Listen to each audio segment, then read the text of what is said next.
Los creyentes en Jesucristo hoy no experimentarán la ira de Dios de ninguna manera, incluida la ira que derramará sobre la tierra durante el futuro periodo de tribulación. Bueno, naturalmente nos amamos a nosotros mismos.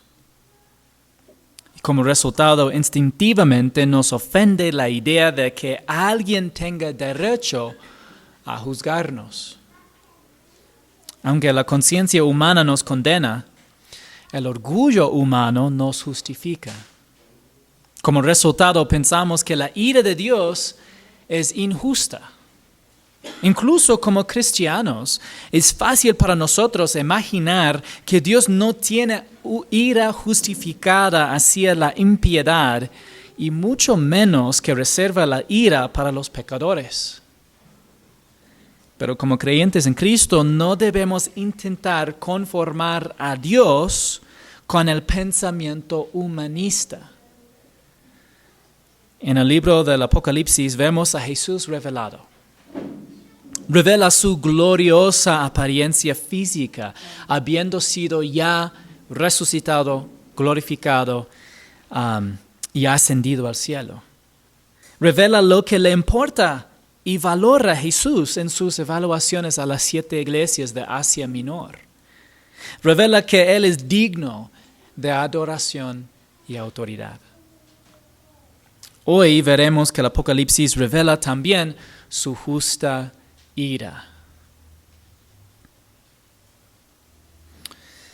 En nuestro estudio hemos llegado al comienzo del periodo de tribulación aún futuro y los acontecimientos culminantes de la historia humana. En el capítulo 1 de Apocalipsis, Juan fue transportado en su espíritu humano al futuro día del Señor, un tiempo profético que comience con la tribulación y sigue con el reino.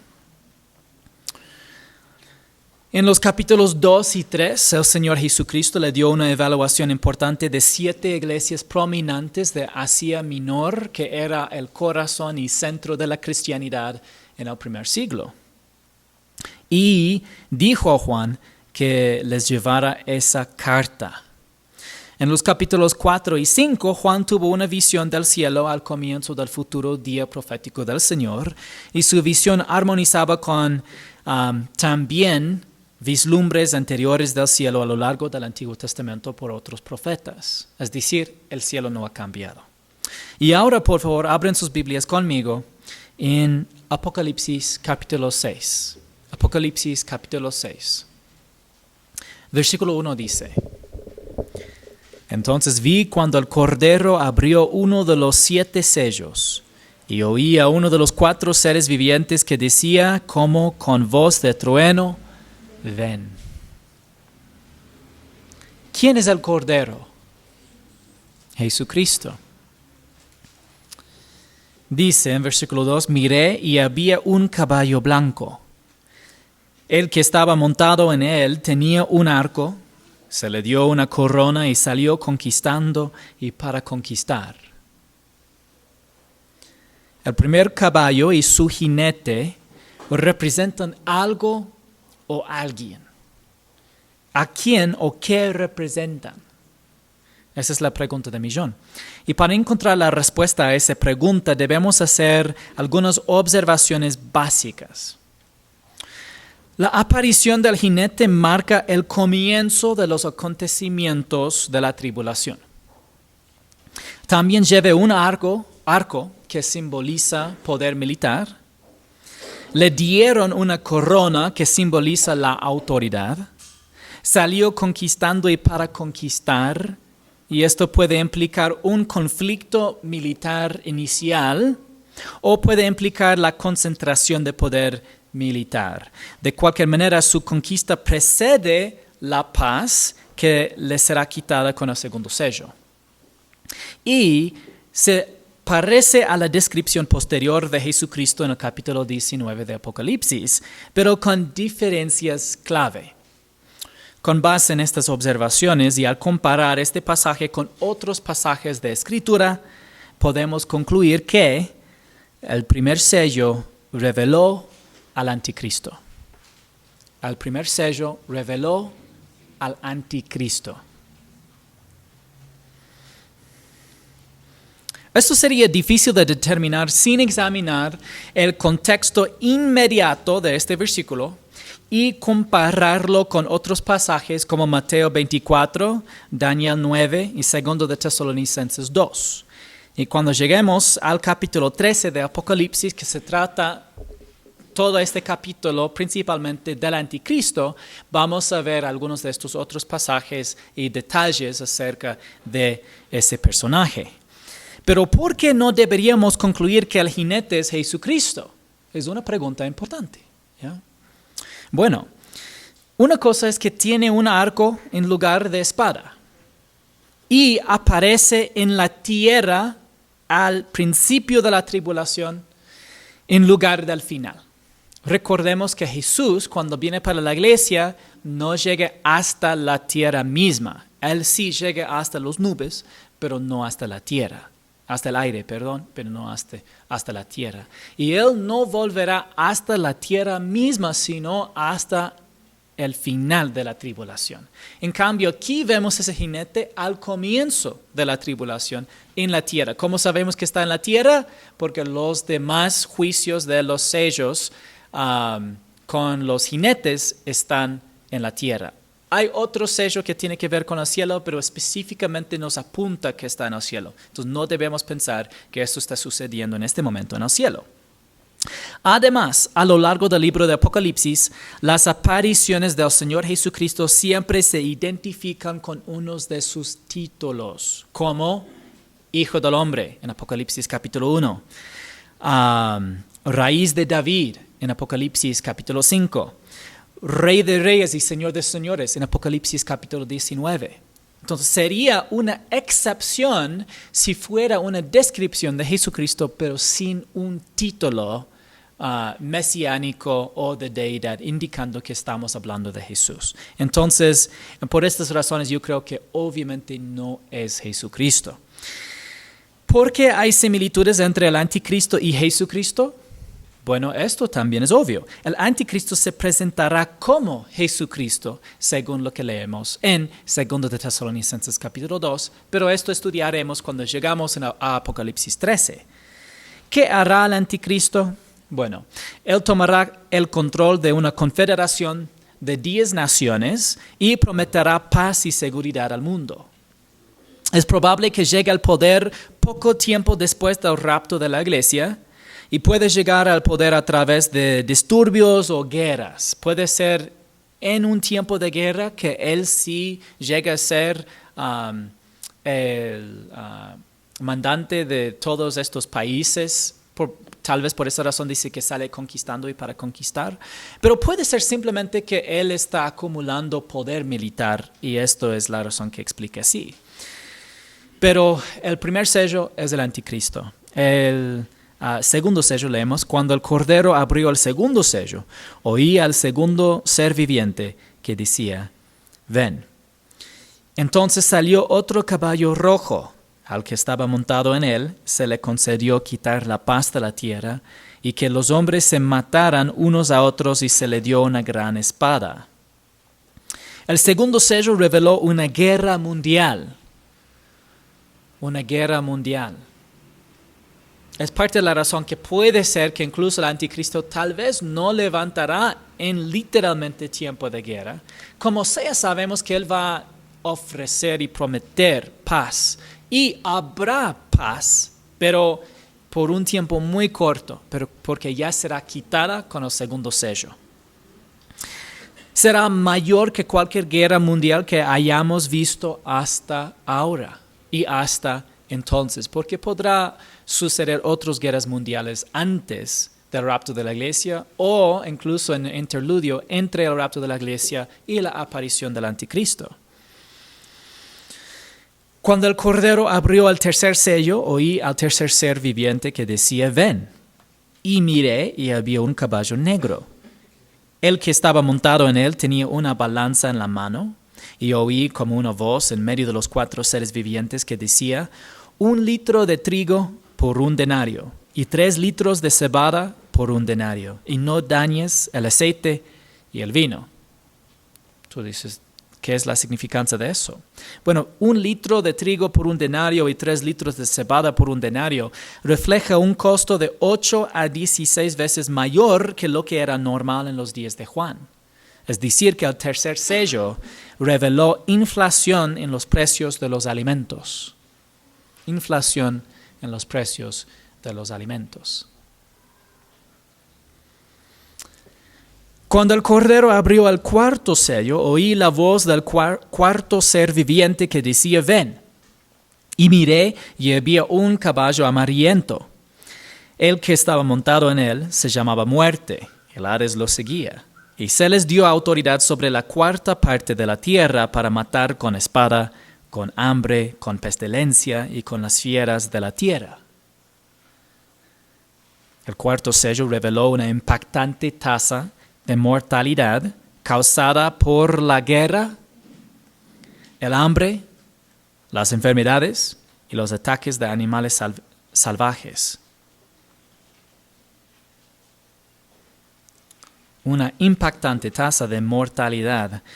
A mediados de un futuro periodo de tribulación, 1/4 parte de la población de la tierra morirá. 1/4 parte. Según la población mundial actual, casi 2.000 millones de personas morirán en la primera mitad de la tribulación.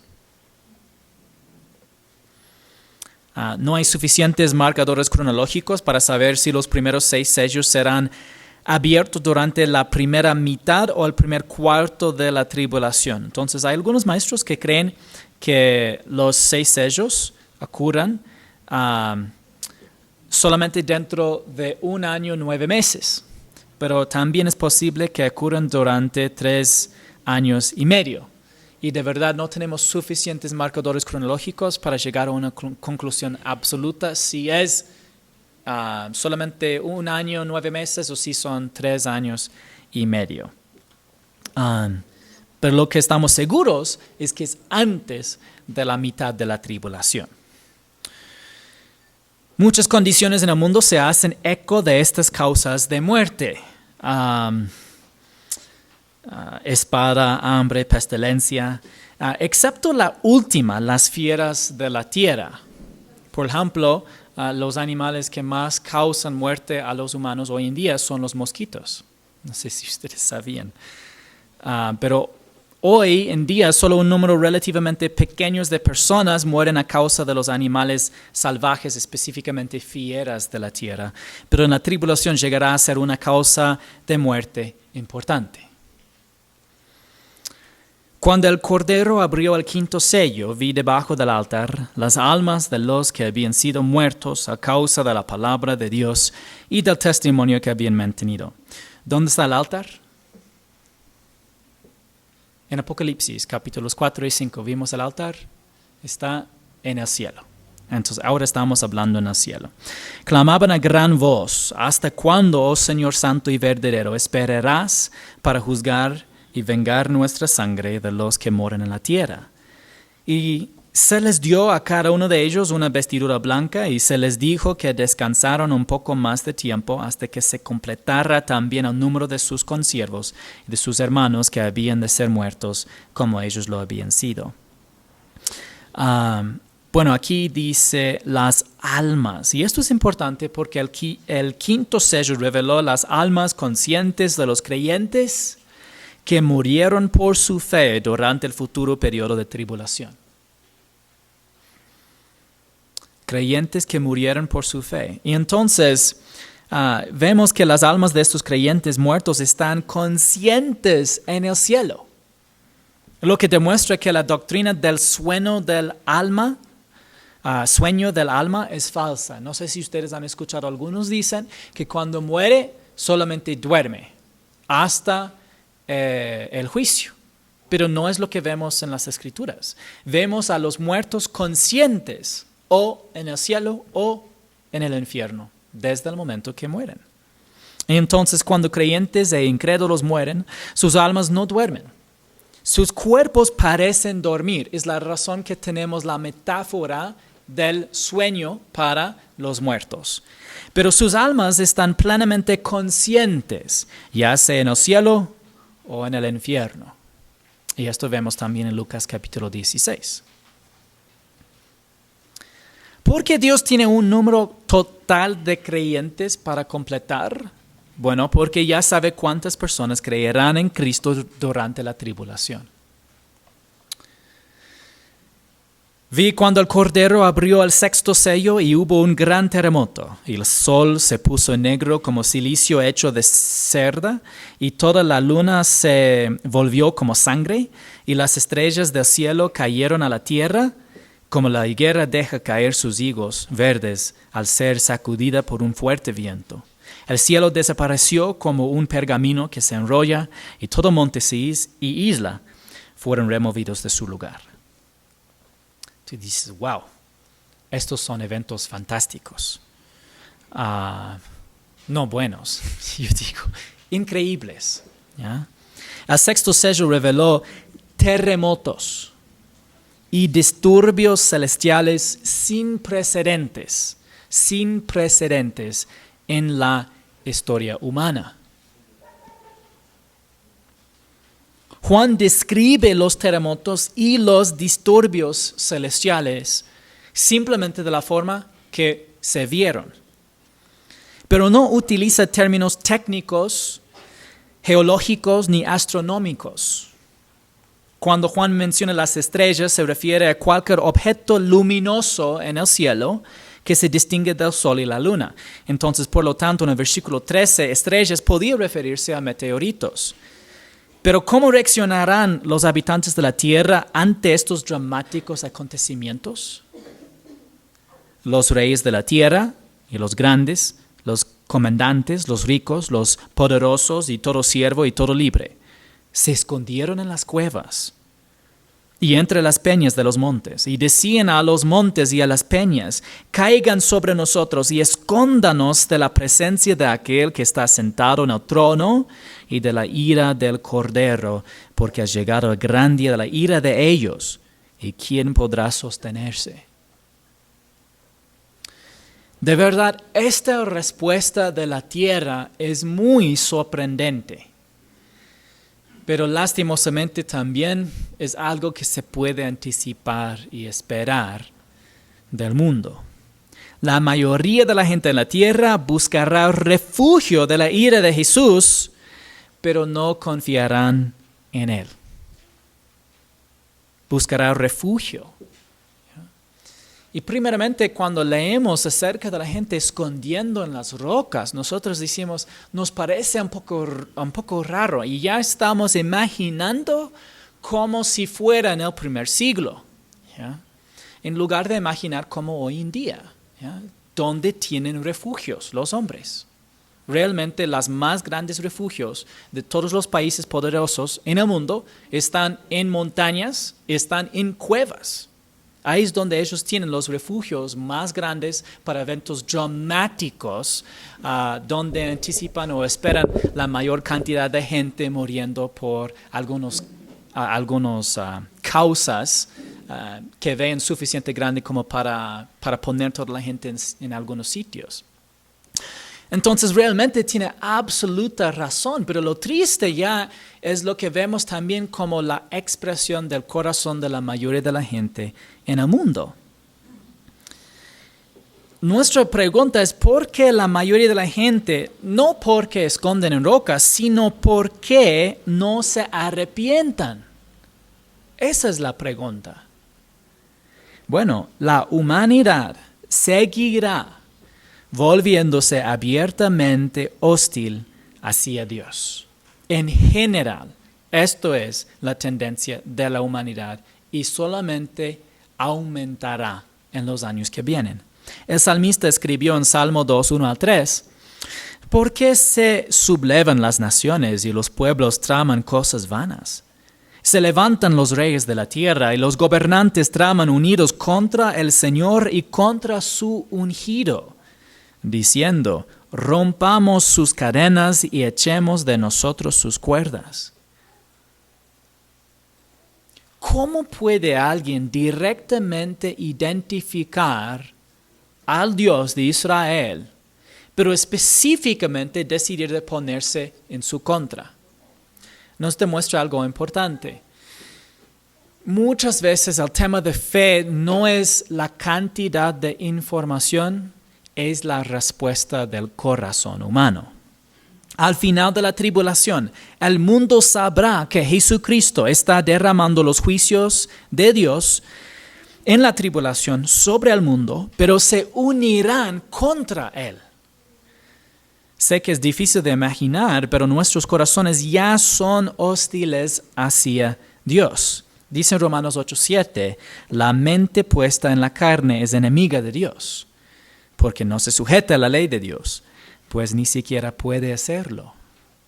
1 Corintios 2:14 dice, pero el hombre natural no acepta las cosas del Espíritu de Dios, porque para él son necedad y no las puede entender, porque son cosas que se disciernen espiritualmente. Romanos 3:10-12 dice, como está escrito, no hay justo ni aun uno. No hay quien entienda. ¿Cuántas personas buscan a Dios? Ninguno. No hay quien busque a Dios. Todos se han desviado, aún así hicieron inútiles. No hay quien haga lo bueno, no hay ni siquiera uno. Esta es la realidad del corazón humano aparte de la gracia de Dios. Y explica por qué la mayoría del mundo no se arrepentirá cuando sean testigos de los juicios en la tribulación, que se describen como la ira de Dios. Ahora, ¿qué es la ira de Dios? La ira de Dios es su justa indignación hacia el pecado. Su justa indignación hacia el pecado. Cuando hablamos de indignación, estamos hablando de una respuesta como el enojo, pero basada en un reconocimiento o una percepción de injusticia. Romanos 1:18 dice, porque la ira de Dios se revela desde el cielo contra toda impiedad y injusticia de los hombres, que con injusticia restringen la verdad. ¿Por qué Dios tiene la ira contra la impiedad? Porque Dios es santo, infinitamente santo. Así como usted siente ira y indignación cuando escucha acerca de crímenes violentos, Dios siente cuando ve nuestro pecado. El hecho de que Dios tenga ira contra la humanidad no es sorprendente entonces. Lo sorprendente es que Dios nos ama. Eso es lo sorprendente. Nos amó tanto que se hizo hombre y murió en una cruz por nuestros pecados para satisfacer su perfecta justicia. El Padre envió a su propio Hijo.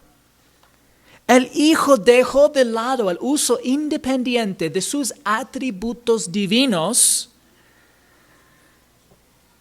y murió como un sustituto, es decir, en nuestro lugar, por todos nuestros pecados, tanto los pasados, los presentes y los futuros. A veces cuando comparte el Evangelio alguien dice, pero ¿qué pasa si mañana yo vuelvo a pecar después de confiar en Jesús? Y le digo, ¿pero Jesús murió por el pecado que cometerás mañana? Sí, de hecho toda tu vida es futuro para la cruz, porque Jesús murió hace 2000 años. Entonces Él murió por todos los pecados, no solamente las nuestras, desde el primer pecado que hemos cometido hasta el último pecado que cometeremos en nuestras vidas, sino Jesús murió por el primer pecado de la humanidad hasta el último pecado que cometerá personas en el futuro. Y cuando cargó con cada pecado de toda la historia humana, todos cargados en su cuerpo humano en la cruz, Jesús clamó, consumado es. ¿Qué significa consumado es? Pagado por completo. Porque momentos después, cuando inclinó la cabeza y expiró, la deuda total de nuestro pecado fue pagada en su totalidad en la cruz de Calvario. Y resucitó al tercer día, venciendo a la muerte y probando ser tanto Señor y Dios, y haciendo disponible la justificación mediante la fe en Él.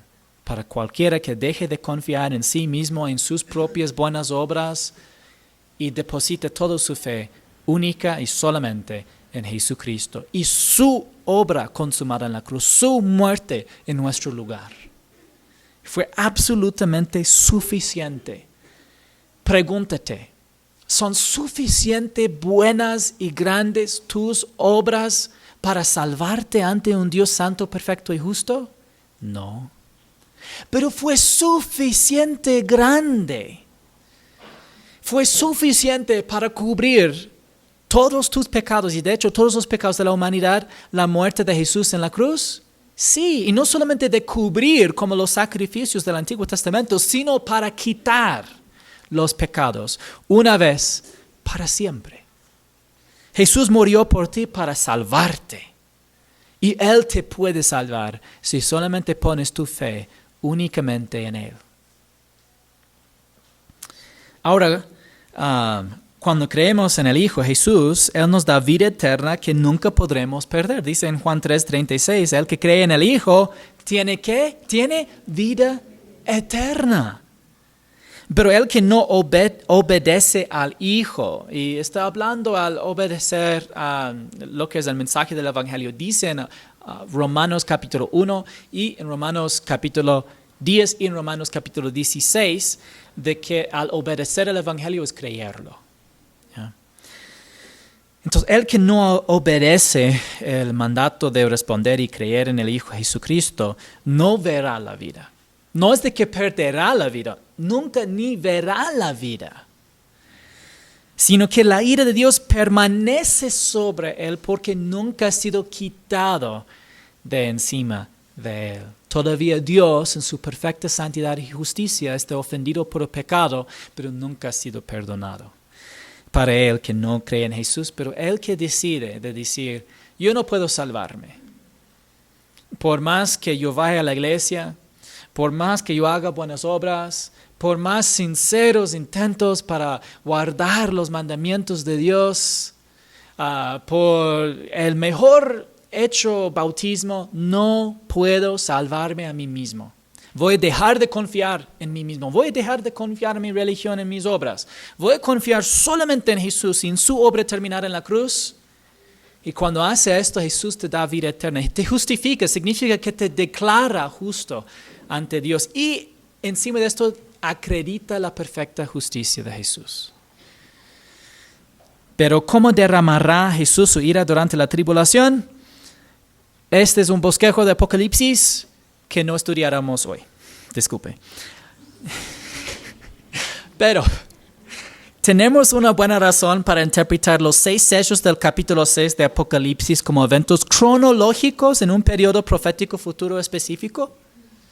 ¿Qué dijo, pastor? Bueno, la pregunta es, ¿debemos nosotros realmente pensar que en general el libro de Apocalipsis es cronológico y que literalmente habrán estos juicios durante varias etapas de la tribulación? ¿Es una interpretación lógica y bíblica? Debemos preguntarnos, porque algunos maestros te van a decir que no. Te van a decir que todo el libro de Apocalipsis es prácticamente una metáfora por la vida espiritual. El problema de esto es, cuando ya decimos que Apocalipsis es una metáfora, hay bastantes cosas que dice que nadie puede interpretar. Cuando ya es alegorizado, entonces significa prácticamente lo que queremos. Pero si es referente a algo específico, tenemos que preguntar a qué y con qué podemos comparar para llegar a la conclusión, si sea principalmente alegórico o si sea principalmente cronológico y histórico futuro. No estoy hablando de simbolismo. Obviamente el libro del Apocalipsis tiene bastante simbolismo, pero Author interpreta la gran mayoría de los símbolos, y los que no son interpretados por el mismo libro se pueden encontrar en otros lugares de la Biblia. Bueno, vamos a la autoridad de la Escritura en quien más podemos confiar, para ver si él dice algo similar a nuestra interpretación de Apocalipsis capítulo 6. Jesucristo. Mateo 24, 3 al 8 dice esto. Entonces Jesús, sentado en el monte de los olivos, se acercaron a él los discípulos en privado y le preguntaron, dinos, ¿cuándo sucederá esto? ¿Y cuál será la señal de tu venida y de la consumación de este siglo? Jesús les respondió, tengan cuidado de que nadie los engañe. Porque muchos vendrán en mi nombre diciendo yo soy el Cristo y engañarán a muchos. Y ustedes van a oír de guerras y rumores de guerras. Cuidado, no se alarmen porque es necesario que todo esto suceda, pero todavía no es el fin. Porque se levantará nación contra nación y reino contra reino. Y en diferentes lugares habrá hambre y terremotos. Pero todo esto es solo el comienzo de dolores. Ahora, si comparamos las palabras de Jesús en Mateo 24 con la descripción de Juan en Apocalipsis 6, encontramos que describen el mismo periodo de tiempo. Mira, aquí tenemos cómo comienza la tribulación con el que tenía arco y corona, el caballo blanco. Nuestra interpretación es el anticristo. Y él dice, yo soy el Cristo, pero es un engañador. Y él sale conquistando para conquistar. Oirás de guerras y rumores de guerras. ¿Ya? Después, el segundo sello, el que estaba montado en el caballo rojo, ¿ya? Le concedió quitar la paz de la tierra y se levantará nación contra nación. ¿Ya? Después vemos inflación en el precio de los alimentos. ¿Y qué hace la inflación en el precio de alimentos? Hambre. ¿Ya? Y después hubo un gran terremoto y toda isla y monte fueron removidos. ¿Y qué hay? Terremotos. Y Jesús dice que todo esto es el comienzo de dolores. Y en nuestra interpretación, esto es entre el primer cuarto y la mitad de la tribulación. Es bastante lógico. Y es literalmente cronológico. Ahora, esto sí indica algo. Todo el hambre, terremotos y guerras y rumores de guerras que hay hoy en día no son parte de la tribulación. ¿Ya? Porque en la tribulación habrá mucho peor. Bastante peor. ¿Ya? Pero la pregunta de los discípulos no era ¿cómo está todo el transcurso de la edad interadvenimiento? La pregunta era la consumación de este siglo. Jesús no estaba explicando toda la edad de la iglesia o toda la era de la iglesia. No estaba hablando de los últimos 2000 años. Estaba hablando del fin de los 2000 años. Si es que venga Jesús dentro de la próxima década. Puede ser aún más tiempo, no sabemos cuándo viene Jesús. Pero esto es el comienzo de dolores, pero específicamente del fin o consumación de estos tiempos. Si comparamos Apocalipsis 6, 1 al 17 con Mateo 24, 3 al 8, encontramos que los 6 sellos y el comienzo de dolores son los mismos eventos de la tribulación. Porque a menudo nos referimos a este futuro periodo de 7 años como la tribulación. Es una pregunta importante, porque algunos me han dicho, ¿sabes qué? Ese tiempo nunca se llama tribulación. ¿En serio? Yo veo aquí 2 veces. Mateo 24:9, entonces los entregarán a tribulación. ¿Ya? Y después en 29 dice, pero inmediatamente después de la tribulación de esos días. Es una descripción, ¿ya? Se puede decir, no es un término, aunque lo ocupamos como un término, pero es una descripción del futuro periodo de tribulación en la tierra. Es la razón que muchas veces ahora yo hago referencia al futuro periodo de 7 años de tribulación, para que entiendan que estoy llamando a ese tiempo o a este periodo tribulación porque es la descripción que ocupa Jesús. En el discurso del Monte de los Olivos, Jesús describió el futuro periodo profético de 7 años en la tierra como tribulación. Ahora, es mucho más fácil que yo pueda hacer referencia a la tribulación que al futuro periodo profético de 7 años, ¿no es cierto? Entonces ya saben de lo que estoy haciendo referencia cuando digo la tribulación. Pero ¿cómo sabemos que la tribulación durará 7 años? Porque otros dicen, no, tribulación solamente hace referencia a los últimos 3 años y medio, ¿ya? Y de hecho la tribulación no es 7 años, pero el problema es que ya vimos en Mateo capítulo 24 el comienzo de dolores, no la terminación de la tribulación. Y es la segunda 3 años y medio que son gran tribulación.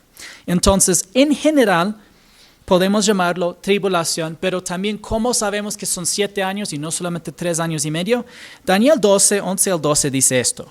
Y desde el tiempo en que el sacrificio perpetuo sea quitado y puesta la abominación de la desolación, habrá 1290 días. Bienaventurado el que espere y llegue a 1335. ¿Ya? Y esto es específicamente la segunda mitad. Daniel está hablando del periodo que extiende un poquito después de la tribulación y llegar también incluso hasta después de la terminación, no solamente de la purificación del templo, sino hasta el juicio de las naciones. Entonces habrá un tiempo que justo pasa el tiempo de la tribulación y dice, bienaventurados los que lleguen hasta después del juicio de las naciones. Pero sabemos todavía que hay otro periodo aquí. ¿Y cómo sabemos esto? Bueno, nos da un indicio en Apocalipsis capítulo 11, pero voy a explicarles después cuando llegamos a Apocalipsis 11. Pero ya vemos aquí en Daniel capítulo 9, 27, dice, y él, el anticristo, hará un pacto firme con muchos por una semana. Pero a la mitad de la semana pondrá fin al sacrificio y a la ofrenda de cereal. Sobre la ala de abominaciones vendrá el desolador hasta que una destrucción completa, la que está decretada, sea derramada sobre el desolador. Entonces, ¿qué dice todo eso? Está haciendo referencia a la misma cosa que dijo aquí, la abominación de la desolación. Es cuando el anticristo va a poner una imagen de sí mismo en el templo y él mismo va a sentar en el templo presentándose como Dios y exigiendo adoración del mundo. Esto va a ocurrir entonces en el comienzo de la segunda mitad de la tribulación, pero aquí dice de que esto es la mitad de una semana. Entonces, de hecho, comparando este versículo con Daniel 12, 11 al 12 y Apocalipsis 11, 1 al 3, la semana se refiere a 7 años. Entonces, tenemos un tiempo futuro profético de 7 años. Tenemos, en la primera mitad, habrá algunos juicios divinos sobre la tierra, lo que vemos en Apocalipsis capítulo 6. También habrá el anticristo cogiendo más poder. Llegando a la mitad de la tribulación habrá la abominación de desolación y los últimos 3 años y medio que va a ser de verdad gran tribulación y el peor periodo de tiempo en la historia humana. A la mitad de la tribulación el anticristo romperá su pacto con Israel, prohibirá los sacrificios diarios del nuevo templo que ellos van a establecer y erigirá una imagen de sí mismo en el templo declarándose Dios. Ahora, es sorprendente que algunas personas dicen, pero ¿tú realmente crees de que Israel va a edificar un tercer templo allá en Jerusalén? Yo digo, pero la gran mayoría de la gente ni creían que Israel iba a volver a la tierra. Y lo hizo en 1948. Entonces, bastante gente criticaron la Biblia y decían, si tú realmente crees de que Dios cumplirá sus promesas a Israel, tendrá que volver a nacer una nación que se llama Israel y ya no ha existido por casi 2 milenios. Y apareció otra vez. en la tierra prometida, Israel. Hoy en día hay un país e incluso tienen un instituto del templo que está preparando para la construcción del tercer templo. Proféticamente tiene que suceder y lo sucederá. Puede ser antes de la tribulación o puede ser dentro de los primeros 3 años y medio. Pero lo que sabemos es que habrá. ¿Qué pasa con los creyentes que viven hoy? ¿Estamos esperando la aparición del anticristo o estamos esperando la aparición de Jesucristo? Preguntando así es obvio, ¿no es cierto? Preguntando así. Pero ustedes saben que hay mucha gente que creen que estamos esperando al anticristo. Hay muchos cristianos que creen que Jesús no vendrá primero, sino primero el anticristo. Y ahora les mostré que durante la tribulación sí viene primero el anticristo y viene en el fin el Jesucristo. Pero tenemos todas estas epístolas que dicen, esperamos el inminente regreso de Jesús. Puede volver en cualquier día. Esté alerta, esté listo esperando su venida. Mira, porque ya viene. Entonces, es necesario que nosotros entendamos todo lo que dice Dios. Sí, vendrá Jesús, pero no para establecer su reino. Vendrá para llevarnos a nosotros, sí. El apóstol Pablo escribió esto a los tesalonicenses en 1 Tesalonicenses 1, 9 al 10. Pues ellos mismos cuentan acerca de nosotros, de la acogida que tuvimos por parte de ustedes y de cómo se convirtieron de los ídolos a Dios para servir al Dios vivo y verdadero. ¿Cómo? Y esperar de los cielos a su Hijo, al cual resucitó de entre los muertos, es decir, a Jesús, quien nos libra de la ira venidera. Nuestra vida espiritual no está esperando el comienzo de la tribulación. No está esperando a la aparición del anticristo. Nuestra vida espiritual se vive esperando la venida inminente de Jesucristo, el cual, dice, nos libra de la ira venidera. Como creyentes en Cristo estamos esperando la aparición de nuestro Salvador, no el anticristo. Jesús nos libra de la ira venidera. No estoy hablando solamente de la condenación, la ira de Dios que permanece sobre gente que no han creído en Jesús. Estoy hablando incluso de la ira del Cordero y de aquel que está sentado en el trono, que derramarán sobre la tierra durante la tribulación. Más adelante en su carta el apóstol Pablo dijo esto: pues ustedes mismos saben perfectamente que el día del Señor vendrá así como un ladrón en la noche, que cuando estén diciendo paz y seguridad, entonces la destrucción vendrá sobre ellos repentinamente, como dolores de parto a una mujer que está encinta, y no escaparán. Dolores de parto, ¿a qué se hace referencia? El comienzo de dolores, ¿habla de qué? Los primeros 6 sellos de Apocalipsis, lo que ya vimos en Apocalipsis capítulo 6, Jesús menciona en Mateo 24, y aquí leemos en 1 Corintios capítulo 5. Está hablando de la misma cosa. Entonces, el día del Señor hace referencia a ¿qué? La tribulación. Entonces, el mundo va a estar sorprendidos. Estamos en la tribulación. Tenemos un líder que está prometiendo paz y seguridad. ¿Ya? Pero después de esto, cae el segundo sello, que es guerra mundial. ¿Ya? Y no escaparán. Es imposible ya de escapar la tribulación cuando ya estés en ella. El regreso de Jesús será inesperado y también lo será el futuro día profético del Señor, porque es después de esto. Entonces no sabemos cuándo viene Jesús y por el mismo hecho no sabemos cuándo va a comenzar la tribulación. Si alguien te ha dicho que saben cuándo levantará el anticristo, están equivocados, porque antes de esto viene Jesús. Y la venida de Jesús no conocemos ni el día ni la hora. El anticristo prometerá paz y seguridad, pero luego estará una guerra mundial. Pero ustedes, hermanos, no están en tinieblas para que el día los sorprenda como ladrón, porque todos ustedes son hijos de luz e hijos del día. No somos de la noche ni de las tinieblas. Por tanto, no durmamos como los demás, sino estemos alerta y seamos sobrios. Porque los que duermen de noche duermen y los que se emborrachan de noche se emborrachan. Está dando un ejemplo, ¿ya?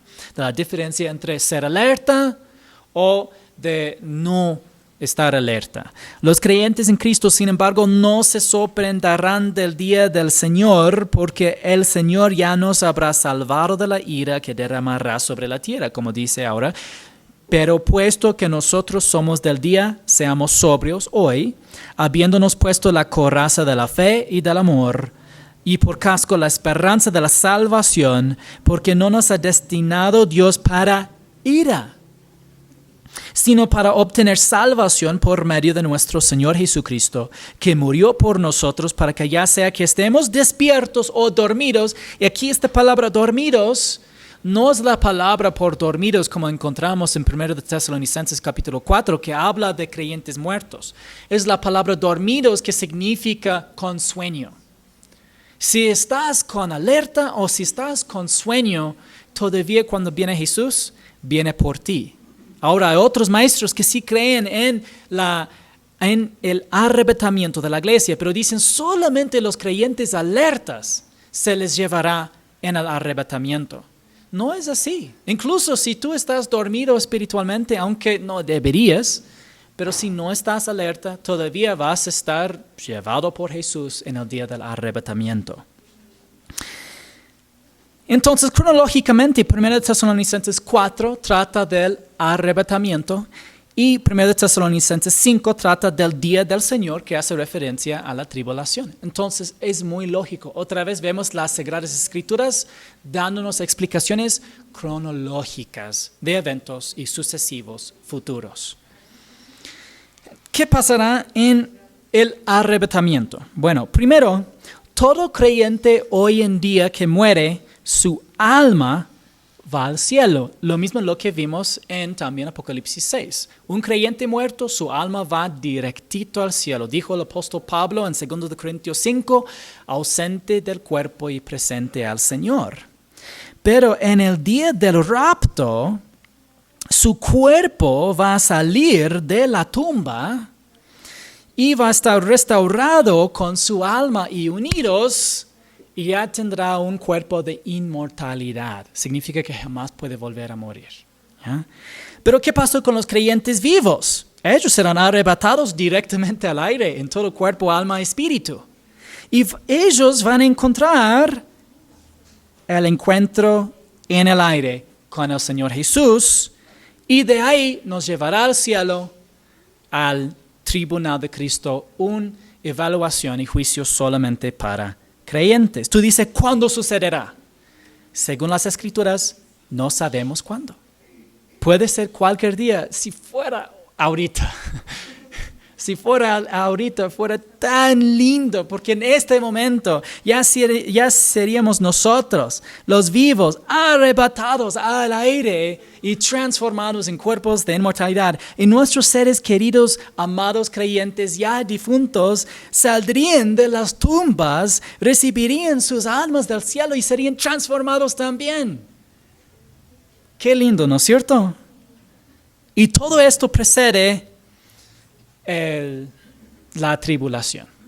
Hay buenas razones para creer que los creyentes en Cristo serán llevados al cielo antes de que comience la tribulación. Sería lindísimo. Pero ¿por qué la mayoría de las personas en el mundo no se convertirían inmediatamente en creyentes si todos los cristianos fueran arrebatados? Si fuera hoy el arrebatamiento, y vamos a decir que todos nosotros somos creyentes en Jesucristo y todos desaparecemos. ¿Cómo esto? Ya, llevados al cielo. ¿Ya? Algunos dicen que se queda la ropa. Yo no sé si es que se queda la ropa o si es que solamente se transforma la ropa. No sé. ¿Ya? Porque la Biblia no nos dice. Pero vamos a decir que desaparece con toda ropa. ¿Ya? Y la gente dice, qué raro. Porque parece que todos, aunque no todos los cristianos, pero muchos cristianos han desaparecido. Pero solo cristianos han desaparecido. ¿Por qué no convertirán ya bastante gente en creyentes? Bueno, primerito, bastante gente sí convertirán en creyentes. Es la razón que ya vemos bastantes mártires durante la tribulación. Porque habrán muchísimos nuevos creyentes en Jesús. Habrán gente que van a decir, Mi primo siempre iba a la iglesia y justo un domingo, si fuera domingo, pero justo el día domingo, 3 de marzo, se desapareció con tantas otras millones de personas que desaparecieron. Y él siempre me decía que esto sucedería en el día de una venida de Jesús. Puede ser la verdad. Y ya nosotros hubieran dejado ¿cuántas Biblias? Ya muchas Biblias para nuevos creyentes de leer. Y ellos ya van a guardar su fe y muchos van a morir por su fe. Pero la mayoría de las personas seguirán siendo incrédulas porque creerán en un engaño satánico sobre la desaparición de los creyentes. Tú dices, ¿cómo podían creer un engaño satánico para cubrir la desaparición de millones de personas? Bueno, las películas sobre extraterrestres ya han sembrado la idea de que miles de millones de personas pueden desaparecer simultáneamente. ¿Puedo darles un ejemplo? Sí, Avengers. Una de las películas más vistas en la historia de películas presenta que la mitad de la población de todo el universo puede desaparecer en segundos. No sería difícil para el mundo incrédulo concluir que todos los verdaderos cristianos fueron aniquilados o secuestrados, especialmente considerando que los verdaderos cristianos pueden ser solamente cientos de millones de personas. No estamos hablando de toda la cristianidad, que son 2 miles de millones. Estamos hablando de verdaderos cristianos. Puede ser, vamos a decir, 100 millones, 200 millones, pero todavía en comparación de 8 miles de millones, no son tantas personas. Y la palabra de Dios no nos dice exactamente cómo será la transición del arrebatamiento al comienzo de la tribulación, pero sabemos que en ese tiempo Satanás dará un engaño, una mentira que aceptará la mayoría de las personas en el mundo. Bueno, ¿cómo pueden estos acontecimientos futuros afectar la forma en que vivimos en el presente? El Señor quiere que anticipemos ansiosamente su regreso, para que nuestras vidas se caractericen por el estado de alerta espiritual. También quiere que nos despojemos de los mismos pecados que provocan la ira de Dios. Dice en Colosenses 3, 5 al 10, muchas cosas que no tenemos tiempo para leer.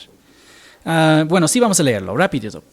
Por tanto, consideren los miembros de su cuerpo terrenal como muertos a la fornicación, la impureza, las pasiones, los malos deseos y la avaricia, que es idolatría. Pues la ira de Dios vendrá sobre los hijos de desobediencia por causa de estas cosas.